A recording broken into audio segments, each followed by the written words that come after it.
My name is Alison Taylor. I am what's called a climate leader in residence here at Duke for the rest of the year. I was an undergrad here. It's just a real privilege to be back and to interact with students and faculty and such a great program. The Climate Leader in Residence really has the opportunity to learn a lot, and that's what I'm so excited about. I spent about 20 years as a Chief Sustainability Officer in 2 Fortune 500 companies. I really resonated with one of the topics, one of the things we heard this morning from Vijay, actually, which is more energy, lower emissions as a problem statement. And I think I could have walked around for the past 20 years with that emblazoned on my forehead, because it certainly was something that we thought about a lot in the corporate world. At Siemens, one of the companies at which I worked, I heard a lot about the technology is here, the innovation is here, but getting it to where it needs to be is challenging through the permitting, through all of the grid connections, and the grid is getting harder to manage. And I think we've heard that a lot today, so it resonates even today. And at ADM, Archer Daniels Midland, which is in the food sector, where I spent the past 8 years, no doubt the population is growing, therefore food needs are growing, and processing food is a fairly energy-intensive process. Especially a lot of the companies in the food sector are large thermal energy users.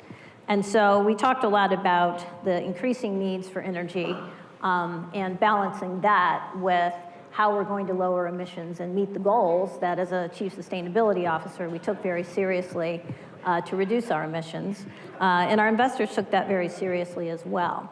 And this is a company, ADM, that operated carbon capture and underground storage for about 12 years, has sequestered about 3 million metric tons thus far. I remember at Siemens talking about CCS, and at ADM encountering that actually in operation. So plenty of challenges that I've encountered, but these are the real experts. And so with that, I want to turn to the panel.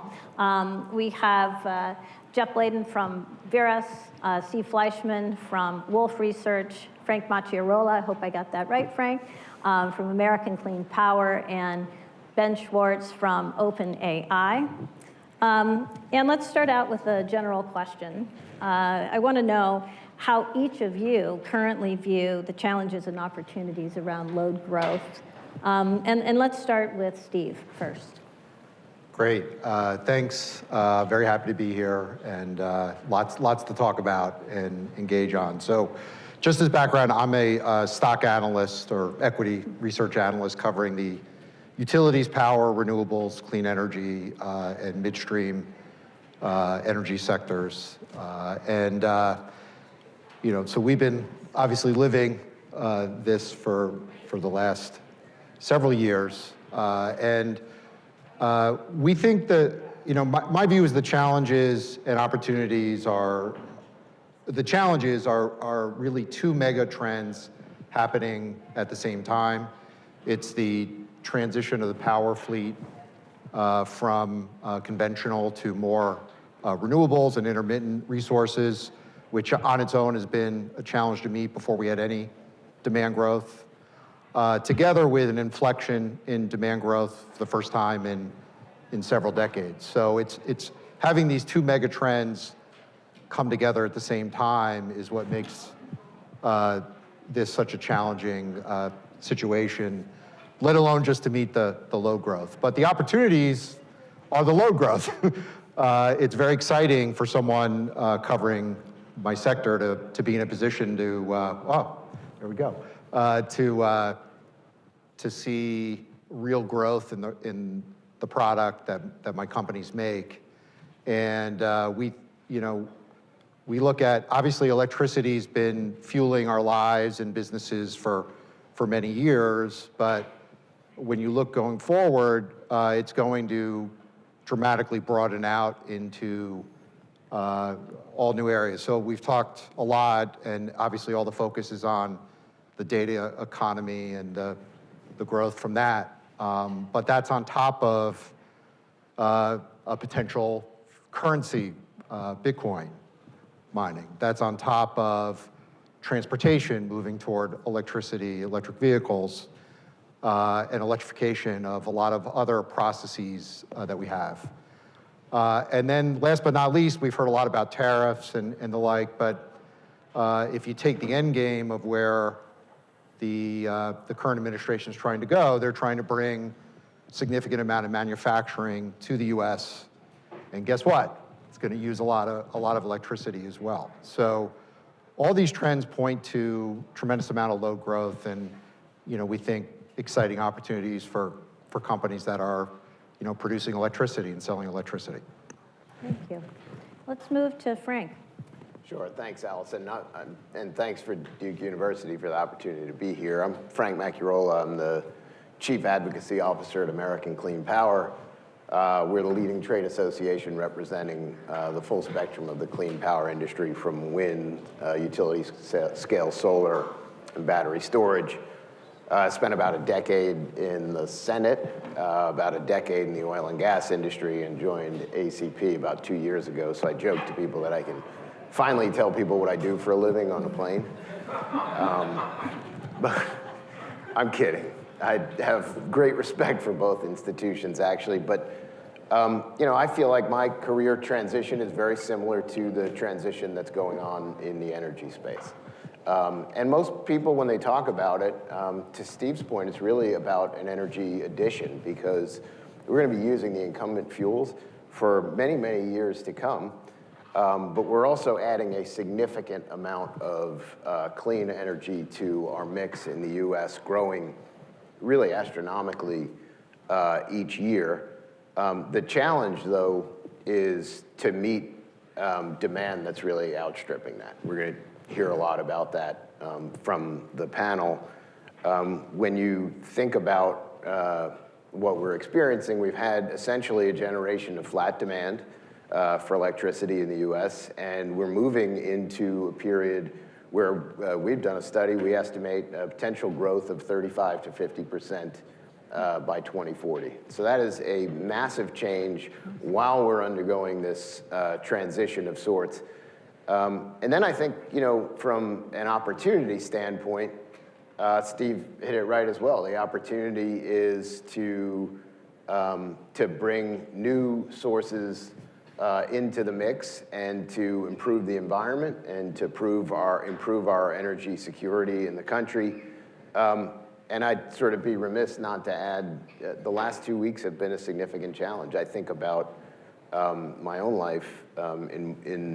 If you look at the really impactful times in the markets, you really think about 9/11, maybe the dot-com bubble, the housing crisis, COVID, and now this. And I think we're still, trying to figure out, because even today, during the conference, a huge swing in the markets based on the president's announcement.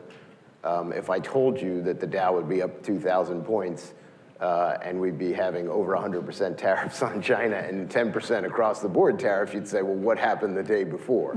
So it really is an uncertain time, and all of those fundamentals are in place, but sort of dealing with this great uncertainty that we have now. Yeah, kind of a perfect storm. Jeff, what's your take? So Ben Schwartz, I'm here representing OpenAI. Sorry, there's a lot of names here. Go for it. And we're, in a way, one of the drivers of this change that we're talking about, the AI industry and AGI. And just the change in the market is rapid. We are actually at this period of unprecedented change, just the rate of it. And in any period of dislocation, there's opportunities and challenges.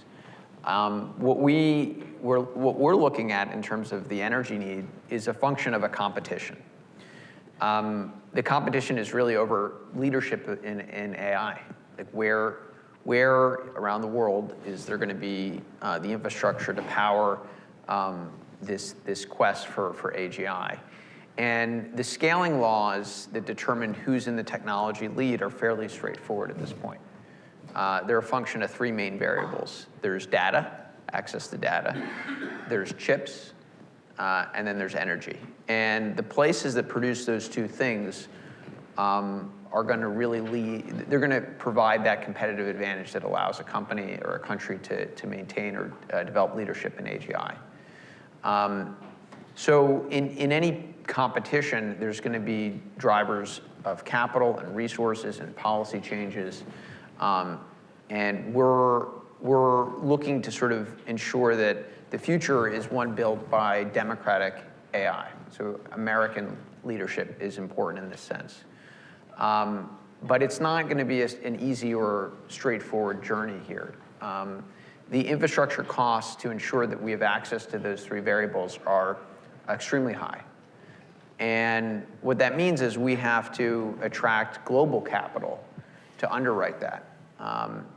And as was noted in prior panels, that won't even be enough. We need to ensure effective partnerships between private capital and the government, because our chief sort of competitor in this race is in China, where they have a top-down industrial policy where they're thinking about investment returns in decades, not in sort of quarterly earnings statements. And so their capital can be patient in a way that is more challenging for our system here in the United States. If we get, to answer your question very simply, what is driving this? Most of the people in this room, our weekly active users rate of ChatGPT is in the hundreds of millions, and it's growing at just a pace that very few people anticipated, even just a short while ago. And we want to make sure that that technology, which is transformational, is available to as many people as possible. And for that to occur, it has to be at a price tag, at a cost that people can afford. And if you don't have that infrastructure in place, the cost of this is going to be prohibitive. So these are all the things that we think about on a daily basis and that are driving these growths in electricity demand. I think I heard you say the winner in the AI race has the data, the chips, and the energy. So, Jeff, what's your take on what's driving all of this, and what are the opportunities? Yeah, there's a bunch of drivers. By the way, Jeff Bladen, I'm with Verrus. We are a data center company, if you were wondering what Verrus is. But building a new next generation kind of data center, you can go to our website to find out what the details are. It's an interesting dynamic because people will talk about load growth, emerging from nowhere in the last 12 months, last 18 months, something like that, with some explosion of the use of data centers. And in fact, data center demand growth started really ramping up about 8 years ago, 2016, 2017 timeframe. What we miss when we look at net load growth, which is really the important factor that people are looking at when they talk about where load has been over the last 20 years, is that we have had an extraordinary improvement in efficiency of our electric use in the US in particular, but around the world in general as well. When you think about the transition just in one sector, which is lighting, we've gone from using an average of 75 watts to light a room to an average of 2 watts to light a room. And that is an extraordinary improvement in efficiency. But we haven't reduced our demand as a result. We've shifted that energy consumption into other areas like data centers. Data centers have certainly emerged in the last 18 months as a pinch point, mainly because of the emergence of transformative new technologies like OpenAI is working on, and others, Google and Meta and Amazon and Microsoft, they're all investing in this as fast as they can. What's clear, though, is that the grid has not been able to keep up because it didn't anticipate the emergence of these new technologies requiring not only the amount of energy, but also the density at particular locations to do massive amounts of AI training because of some of the issues with latency, and you have to have these training clusters that are enormous. Previous to Verrus, I was global head of global energy at Meta, and we worked on building, sourcing data center sites that went as big as 2.5 gigawatts. And just to give you a sense of that, on an annualized basis, the energy consumption of a site that big is equivalent to the city of New York City. So that's how big some of these training sites are, but those are the exception, not the rule in the longer term. So the challenge is, how do we get our grid to keep up with that? And not only that, how do we make sure that our predictions of how much growth there's going to be are accurate? Maybe this time 18 months ago when I was still at Meta, I would flippantly say things like, whatever your load forecast is, triple it, but that's a year and a half ago. And then whatever number you come up with, cut that in half, because that's the only thing that we're gonna be able to keep up with in terms of the grid's ability to supply. Today, I'm saying whatever the load forecast is that you have, cut that by a third, maybe cut that by a half, because it's not real. There's a lot of duplicative stuff in our forecasts. And then cut that in half again, because that's all the grid's gonna be able to meet. And so the challenge is, how do we efficiently use the grid we have while we're building the grid we need? That's where the opportunity is, and I'll give kudos to the Nicholas Institute for investing in and putting out a report just a few weeks ago that talked about one of the key strategies to actually getting the most out of the grid we have, which is to leverage flexible demand as much as we can to really ramp up the use of the grid we have today and the resources we already have that are built, while we're building the resources we're going to need to meet all of the needs of future digital services, of transportation and reindustrialization to the extent that that even happens. That's where the challenges are. How much are we actually going to need? And then the opportunity is how do we can actually get a lot of this from more efficient use of what we already have. And thanks for the shout out to the Nicholas Institute. So let's talk about de-risking investments that are needed to address load growth. What policy frameworks or even economic incentives or both do you believe could make a difference? And let's start with Frank. Sure. So at ACP, we are entirely focused right now, almost entirely focused on defending the clean energy tax credits that were passed through almost 3 years ago. The reason for that is supported by the data, which shows that it took us 40 plus years to get to 200 gigawatts of clean energy in this country. It then took us about 3 years to get the next 100. Last year, we added 49 gigawatts of clean power. That was a record year. It was a record year for solar. It was a record year for storage. We think the reason for that is twofold. One, obviously, the increased demand growth, but I think you heard David Crane earlier say, I think about 93% of new additions were from clean power last year. That's principally driven by markets, but it's also driven by policy, by incentives that are very important to our industry, and we are going to defend. And they're not just important to our industry and the country, they're actually important to the constituents of the people who are going to be considering them. 77% of the capital investment as a result of the IRA occurred in Republican-controlled districts. And announcements of over $500 billion in domestic manufacturing to support the clean energy transition. About a quarter of that has already been realized. We anticipate the creation of a half a million jobs over the next 10 years and an addition of $2 trillion to the economy. So I don't know why this wouldn't be a priority for the country. Certainly a priority for us. We're spending a lot of our resources and time focused on critical policymakers to defend these clean energy tax credits. They made sense when they were passed. They make more sense today, given the dynamics that the panelists spoke about. So from a policy standpoint, that is our primary focus. I think secondarily, our focus is to maintain the gains that we've had, which means we need to be able to lease and permit on federal lands and waters in this country, which I thought was outrageous. I have bipartisan outrage. I thought it was outrageous when the federal government did it to the oil and gas industry for no reason, just pausing the leasing of our federal lands, which provide an enormous amount of energy benefits, but also benefits to our treasury. And we have a diametrically opposed administration now doing it to the clean power sector. Again, it makes no sense given the dynamics that we've all spoken about. And so that's another policy focus of ours. Thank you. Jeff, and I want to echo something that we were talking about just before we convened. The notion of bring your own generation to go faster is something that we were all discussing. But also policy frameworks and technology advances. What's your take?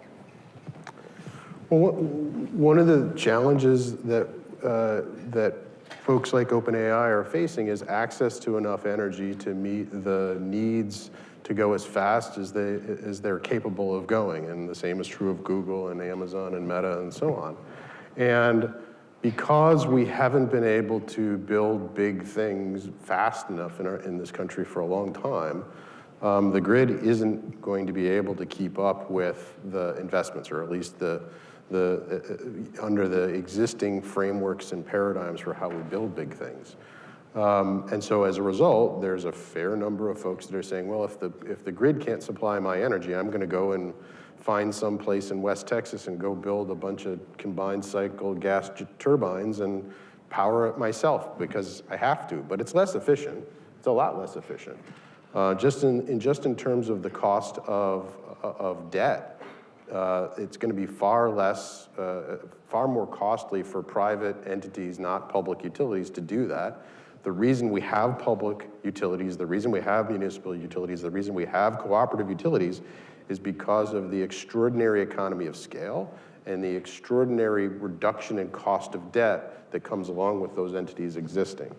And as soon as we start to attempt to do these things with private entities, we can do it. We'll just do it more it'll just cost a lot more. And that's just a huge missed opportunity at best. Is sort of the best view of it is a missed opportunity to do this less expensively. But moreover, if you assume that there is a somewhat finite amount of capital available, that means we're going to build less too. And that's going to mean we go slower in general. And back to the point of how quickly can we compete, other countries like China are putting low cost of capital approaches in place, like government guarantees and government funding directly, that are going to allow for those sectors to grow more quickly and more efficiently. And we need to be able to recognize that distinction and not simply say, push it off to the private sector to do it themselves if they really want it. The reason we have public utilities is to actually serve this function. We have to make sure there's proper cost allocation, but that's why they're there. Ben, you spoke about some policy paper and work that OpenAI has been doing. Can you tell us more about that and the policy thoughts that you've had? Yeah, so earlier this year, we announced, both OpenAI and some of our partners, including Oracle and SoftBank, an initiative to build $500 billion worth of AI supercomputers or data centers throughout the United States. And around that same time, we put out a policy document that laid out sort of the pillars that we think would be required to ensure that that kind of build can take place and take place at speed. And that blueprint included things like we've discussed to some extent thus far, which is the US government playing a role for credit enhancement and bringing down the cost of capital. It included a pillar that dealt with permitting and NEPA and basically the approval processes that slow things down. And also put forward in that context the idea of economic zones, where the local community would get some benefits associated with the build in addition to the jobs. And the typical processes that slow things down might be accelerated in those areas. As was noted earlier today, one of the biggest bottlenecks in the country is transmission and the interconnect queues that exist. And so a pillar deals with creating a decision-making process that expedites decisions on how you permit, pay for, and allocate and just make these determinations on permitting. There was attempts to do that legislatively last year that were not successful. And the idea that we put forward is just how, President Eisenhower centralized decision-making to allow for an interstate highway system, we should have a centralized focus on transmission lines because they sort of go across multiple jurisdictions, and there's just so many individuals and entities that could sort of veto or slow down the process. There's also issues about supply chain resiliency, things that are on a lot of more people's mind this week, I think, than maybe 2 weeks ago. But when I've traveled with my team across the country to evaluate sites for potential for the Stargate build, I've asked, what are the things that concern you most about getting this up and running? And the first is the permitting issue. And the second is the availability of equipment and components and parts like turbines and various things that go into equipment and data centers. So those are some of the ideas that we've put out. At the end of the day, there's, has been noted, there's hundreds of billions of dollars in capital that is sort of sitting in somebody's account around the world that is sort of been allocated or been told you need to deploy that for AI at some level. Like there's somebody sitting at a desk whose boss is like, you have this budget, you need to spend it on AI by the end of this year. And we're in this situation where we need to convince those people that they could spend that in the United States building and we'll get a reasonable return. And that's definitely a public policy matter. Like all the things that can create that certainty or at least that confidence, that's an issue of public policy that's sort of central to this whole competition. Thanks. Steve, do you have anything to add? Yeah, I guess I live maybe a little bit in this real world of what utilities and power companies are doing day to day and the regulators. And it's not been our sector, just as background, as many of you know, there's a kind of half the country is roughly deregulated for power needs and half is fully regulated. And the deregulated side, frankly, has been an embarrassment and is a real problem for this.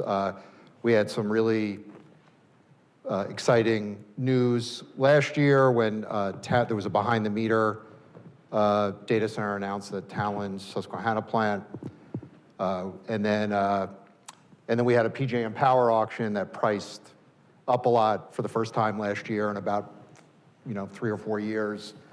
The states all kind of went crazy against that because prices were going to go up. But everyone is talking about these shortages even a year or two ago, and prices had gone down, down, down. And so, I think what happened since then is that both the FERC and PJM and the states, don't want to bore you with all the details, but everyone just keeps punting. As someone on my team said, it's like watching a Jets-Giants game, just a lot of punts. And FERC has punted on supporting the rest of the Talon agreement to PJM. PJM just punted it back to FERC. FERC congratulated itself for acting so quickly, even though they haven't done anything yet. And so it's really, the deregulated side's been kind of an embarrassment for, I think, the sector. But it's pretty important that the rules get set and move forward because literally half the country and a lot of the key markets, and I think a lot of the customers are waiting for the rules to be set for how to set transmission pricing and how to move forward. And in the meantime, they're doing really expensive deals. Williams did a deal with some unnamed customer to provide 10-year gas supply, 10-year power with reciprocal engines they didn't disclose the price, but we think it was $140 a megawatt hour. It's very expensive because it's doable, while a lot of the existing capacity can't really do anything right now. That's one side. The utility side, they're a little slower to act, but what we've told utilities is you got to act more commercial. You have to work with these customers to work out arrangements because a lot of the data center customers actually, make tremendous margins off of electricity. They're making 95% gross margins. I mean, they do make a lot of money from electricity, and they need it timely, and they have a lot of capacity to pay. And so, and utilities need to take advantage of that to serve them, but also protect the rest of their customers from the risk of prices going up and the customer leaving. So you're starting to see utilities working with their states to work out commercial arrangements that can work for them and the customer base and the politicians, but also work for the customer, and then get a lot of actually state support and buy-in. And I don't want to speak for Ben, but I assume the customers like it a lot better when everybody in the state's really happy that they're coming. And right now, frankly, in a lot of deregulated markets, like, they don't know what to think because there's just a lot of yelling. So those are my 2 cents in my world. Yeah. So I want to shift to look forward a little bit and ask each of you, if you could implement one transformative policy or a technological innovation or solution to address load growth, what would that be? And I'll start with you, Jeff. Well, first, I want to express my appreciations as a Philadelphia Eagles fans for the New York Giants' capacity to punt. They really are very good at it, and we appreciate that. And for Saquon Barkley. And for Saquon Barkley as well. Thank you very much. I'm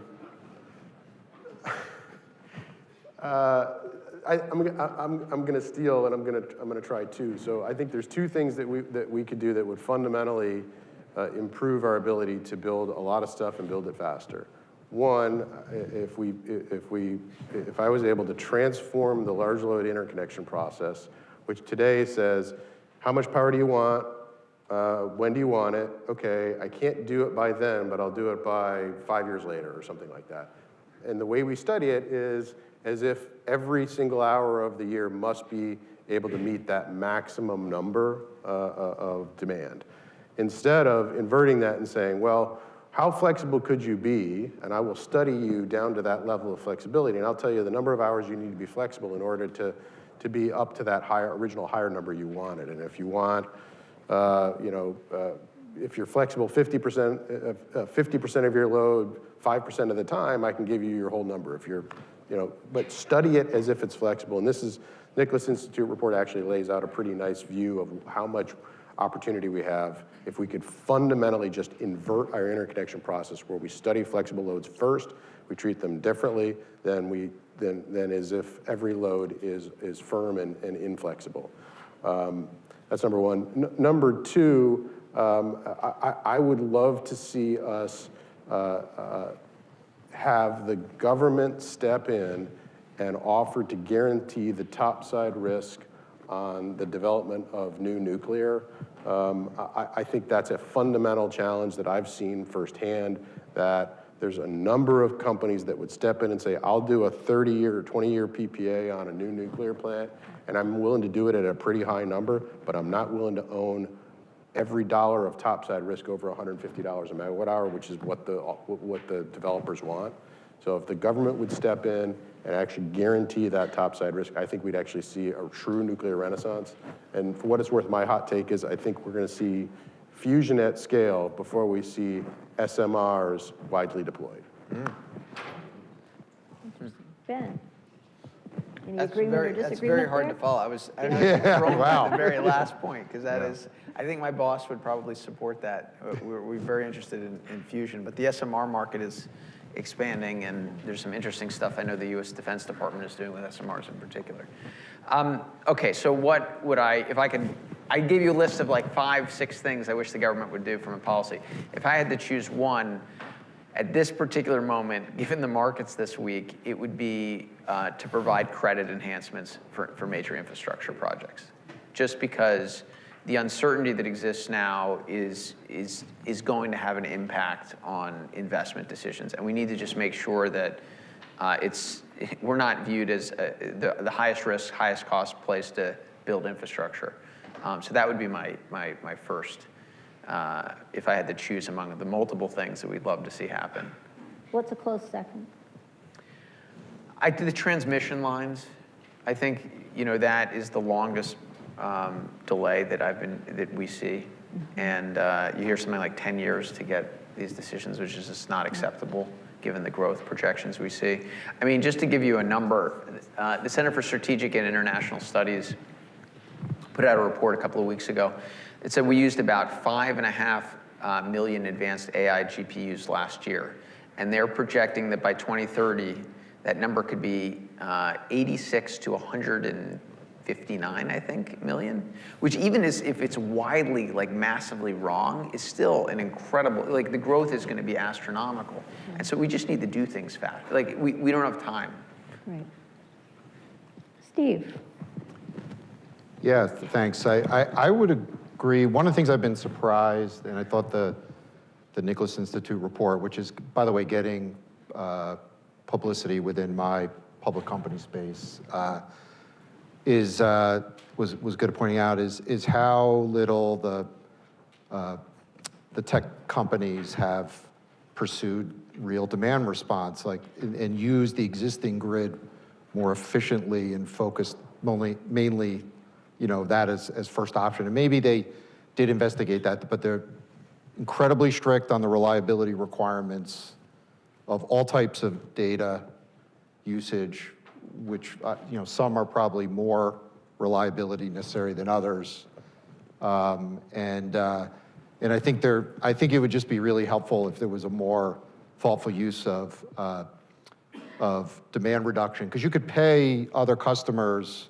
As I said, the data companies have incredible capacity to pay for power. They make very, very high margins on turning power into data.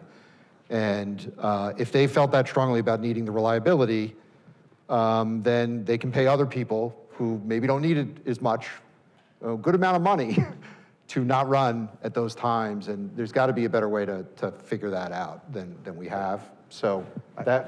I have to chime in, so that's why I'm at Verrus, not at Meta, is to do that. And also, there are examples where the tech companies have done that. At Meta, we did work with Voltus to do exactly what you described.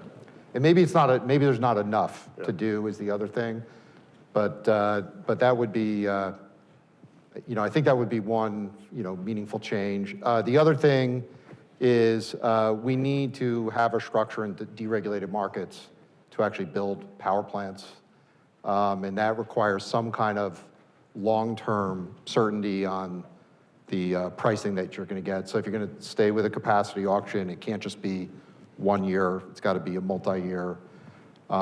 We just need some way to kind of facilitate building power plants in deregulated markets. Thank you. Frank. So I'd say on policy to address demand, I think we need durable permitting reform in the country, and I think what that really means is, for us, it's the ability to build transmission faster, to build pipelines. For the natural gas industry, we have the second largest natural gas field in the world, and we have a supply crunch in the region right next to it that is incredible. And it's really due to the fact that we cannot build things in this country. We talked a lot about that today. We also have a judicial process that allows stopping projects rather than litigating on them. So it's used as a mechanism to stop projects. And so, the average NEPA review for a project is about 4.5 years. That really has to be condensed into a presidential term. I mean, that's ridiculous. And so I think that, from a demand side, would be the most impactful policy change. From a clean energy standpoint, I spoke about it earlier, just continuing to extend the clean energy tax credits that have done so much in just 3 years, and we anticipate will do so much more over the next 10. This is a policy that is driving cleaner energy into our system, but it's also driving economic development. And I see no reason why you would, quote, pay for tax cuts on the back of something that's driving economic development, if that's the purpose of the tax cuts in the first place. And then I think, on climate, this was also touched on earlier.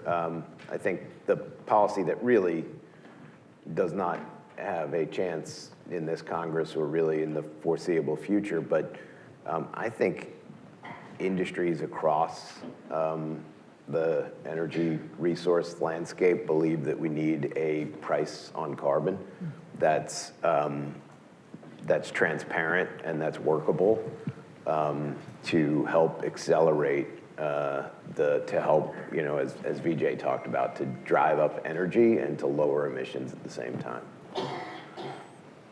Yeah, I would agree that's not likely in this Congress, but It is a tariff that I would be supportive of, though, as a carbon import tax. yeah.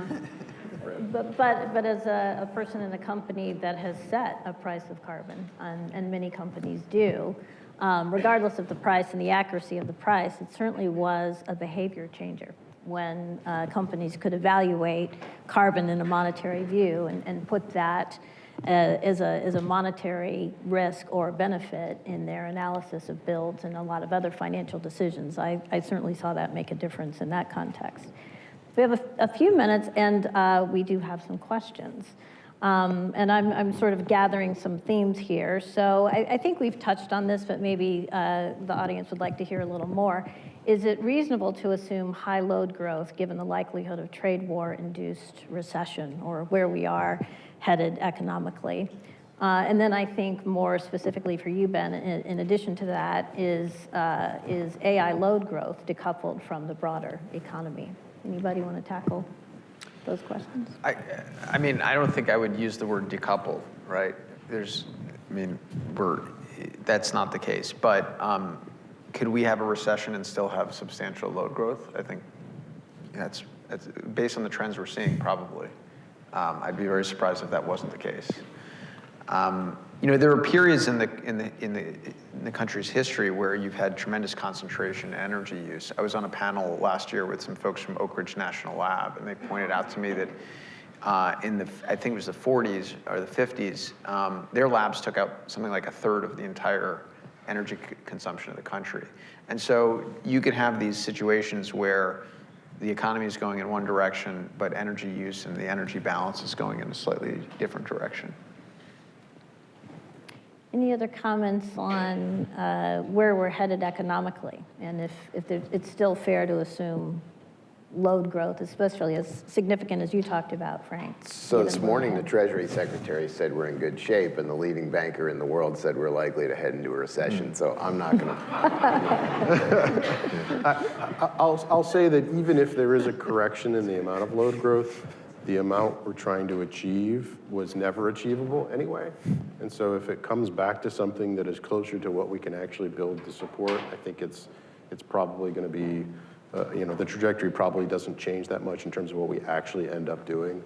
I do think that there's, as I said, lots of opportunities for flexible demand to actually get more out of the grid we have while we're building the grid we need. But I do think we're going to continue to see companies that are well capitalized, that don't have debt on their balance sheets, take the opportunity to invest even in times of an economic downturn. Yeah, I would just say electricity just tends to be less sensitive than other parts of the economy to recession. It can be impacted, but just less sensitive. And data economy, I think, is a kind of secular trend that will push through it to some degree, along with, as I mentioned beginning, the reshoring part of this in the vision of the current administration. If this, what they're trying to do, that will be an added boost to electric demand if they kind of continue in this direction. So there's a balance there as well. So I'd rather be in this area than most other areas of the economy. So we may have time for just one more. We've heard permitting reform several times as a key lever for necessary change. What needs to happen for that to materialize from the state or from the private sector, from government or from the private sector? Yeah, it's not going to happen until reconciliation is out of the way. So the way Congress works,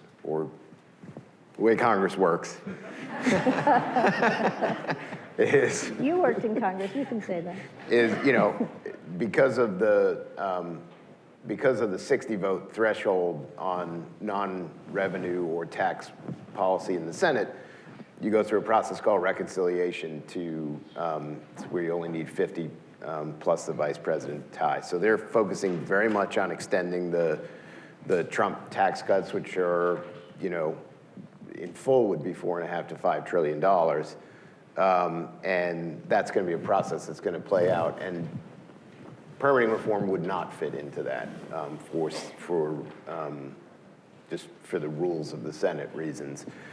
Therefore, it's a further down the path exercise in the Congress. And I think they came very close last year, but I think it's going to be tough. I have heard that they are working on it through the relevant committees on bringing back permitting reform. It's something that we support very much in our industry, as does the oil and gas industry, as does the U.S. Chamber of Commerce. It has broad-based support, and it has support in both parties, but it's going to be challenging given all the political capital that's going to be exercised during the tax cut debate. Yeah, very true. Time is up, I am told, so please give a hand to these terrific experts.